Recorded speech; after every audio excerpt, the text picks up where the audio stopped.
Hello, everybody. This is Joseph P. Farrell with news and views from the Nefarium on Thursday, September 14th, 2017. This is actually a story that came out last week, and I wanted to do this last week, but other things impinged. But this is an important story, and I'll get to some later news in just a second. But this is a very, very important story. There are two paragraphs in particular I want to draw your attention to uh, and then comment on briefly before moving along to a second bit of information.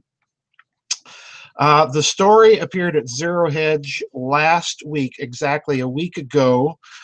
The story is by Tyler Durden, of course. The title of the story is, quote, King of Saudi Arabia to visit Russia in October. Yes, that's right, folks. Vladimir Putin and King Abdullah al-Aziz, bin Abdulaziz al-Saud will be having a summit in Moscow. So I want to read a few paragraphs here. There are two paragraphs in particular that I thought, whoa, that are highly, highly important. So let me draw your attention to three paragraphs, and then I'll come back and read the two that really grabbed me. Quote, the visit has been anticipated for a long time. This will be the first time a Saudi king visits Russia. The event is very symbolic against the background of burgeoning rapprochement between the two countries. Russian Foreign Minister Sergei Lavrov is expected to visit the kingdom in a few days. The Saudi Vision 2030 long-term development program has been launched to move the kingdom from oil profits and dependency on the United States to diversified modern economy, listen to that one, diversified modern economy and strong military potential, allowing it to implement independent foreign policy. The main goal is to lay down the basis of its independence from natural resources. Saudi Arabia is intensifying its diplomatic efforts. Russia is a partner in the kingdom's far-reaching, ambitious plans. The potential of bilateral relations development is extraordinary. I'm skipping several paragraphs here to draw your attention to a couple of others in the middle of the article. Quote, for Saudi Arabia, Russia's influence in Iran, Syria, Yemen, Turkey, and even Qatar is a strategic asset. Hence, the Saudis see Russia in the role of negotiator on all political issues. Both countries welcomed the change of power in Egypt in 2013 and continue to jointly support President Abdel Fattah el-Sisi. It's an open secret that Egypt's massive procurement of Russian weapons was possible thanks to Saudi financial assistance to Cairo. Riyadh also seems to have appreciated Moscow's restrained position on the Yemeni issue. Saudi Arabia is one of many other Arab countries turning to military cooperation with Russia against the backdrop of its success in Syria. Bingo, ding, ding, ding. In July, Russia and Saudi Arabia agreed upon an arms deal valued at $3.5 billion. The deal will be finalized during, during King Salman's visit. The Saudis have requested transfer of technology to accompany the signing of the deal. The kingdom is interested in negotiating both defensive and offensive weapons systems, including the S-300 and or the S-400 air defense systems, MiG-35 lightweight fighters, T-90 main battle tanks, and also the Russian tactical missile system Iskander-E. In other words, big arms deals in the offing here. But here's the real, for me, folks, the real clincher. You're looking, I think, at a massive sea change going on in the Middle East. And I'll get back to why I think this is going on in just a moment. But I want to draw your attention to a couple of paragraphs in this article, which I will link for you. It's really worth pondering very, very carefully. But there's two paragraphs right toward the beginning that I think are very, very important. And I had to read this twice for me to really absorb how drastic a sea change we might really be looking at in that region of the world.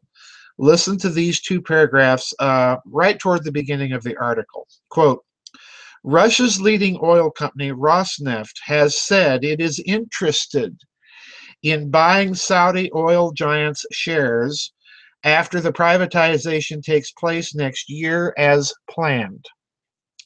Both sides agreed to establish a joint energy investment fund during the talks at the 2017 St. Petersburg International Economic Forum. In May, then Deputy Crown Prince Mohammed bin Salman visited Russia to take part in the St. Petersburg International Economic Forum and to meet President Vladimir Putin. 6 deals were signed, including a nuclear cooperation agreement that could see Russia helping to build up to 16 atomic power stations in the kingdom. Contracts on infrastructure development and a deal on deliveries of high-end Russian weaponry were also inked. During the talks, it was revealed that there are 25 mutually beneficial investment projects totaling $10 billion under examination. The parties are exploring joint ventures in construction and upgrade of railways. Now, right there, that tells me that Saudi Arabia is wanting to get in on the Chinese Silk Road project, and that Russia is the country that is going to be the mediator in all of that. But for me, the earthquake here is that paragraph. Let me read it to you again. Russia's leading oil company, Rosneft, has said it is interested in buying the Saudi oil giant's shares after the privatization takes place next year as planned. Now, I doubt very much that, folks, that's the earthquake right there, that there would be Russian interest, and perhaps knowing what the Russians are going to do, they're not going to buy a majority interest, but they're going to buy a significant enough block in the Saudi Aramco company to have significant influence within the kingdom and within the company itself. Folks, I cannot tell you, that is a geopolitical earthquake. It is a massive shift of power in the Middle East. And you'll notice that with Russia being kind of the mediator here with Turkey, Qatar, now Saudi Arabia, Iran, Russia's sitting pretty much in a very, very good position in the Middle East to be the arbiter of,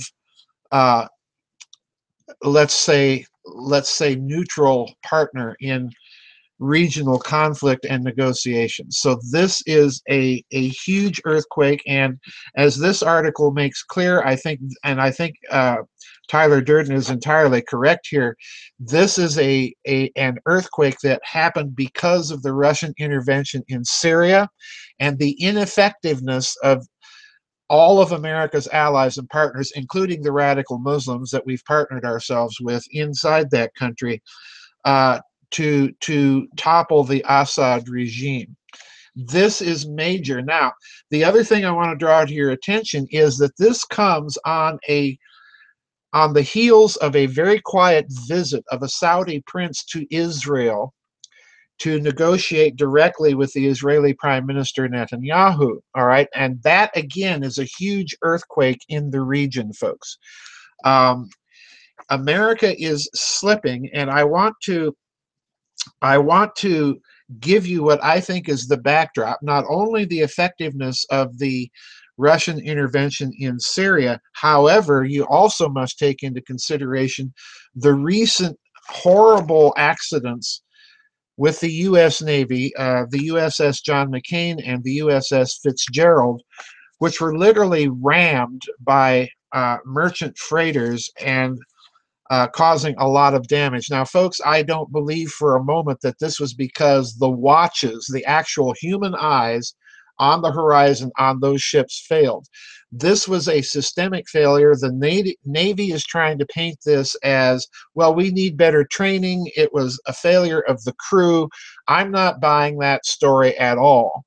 The U.S. Navy has shown itself to be vulnerable to some sort of electronic warfare in a very, very crucial period. And I believe that you're looking a bit slightly at the fallout of some of these things. So if the Russians get a major interest in the Saudi oil company, the geopolitics of that region have just changed. And folks, they have changed in a profound, deep manner and for the long term. That's not something that will go away, particularly with Saudi Arabia buying so much Russian arms. All right. This is key. Russia has very, very carefully set itself up as a major player in that region. I think this is all related to the Chinese Silk Road project. American foreign policy, if I may be blunt about it, is in shambles in the region, due, I think, in large part to the so-called war on terror that began in 9/11. And the mishandling of things in Iraq, Afghanistan through the Bush and Obama administrations. A huge earthquake here, folks, geopolitically. If Russia is able to buy major blocks of shares in the Saudi oil company, that's the seal on the deal that the geopolitics of that region has just undergone a major change. And notice, Israel is willing to talk to the Saudis. Israel has been willing to talk to the Russians. We've seen visits of Prime Minister Netanyahu to Russia on a couple of visits in the last 2 to 3 years that are very, very interesting. So major upheaval going on in the Middle East. Now, the other bit of news, there it is. The book is finally out, Hess and the Penguins. I just got my copies today, so those of you who have ordered copies should be getting yours soon. The book is, I want to stress once again, this is a very dark book. It has a sort of humorous title, but it is in fact a very, very dark and disturbing book.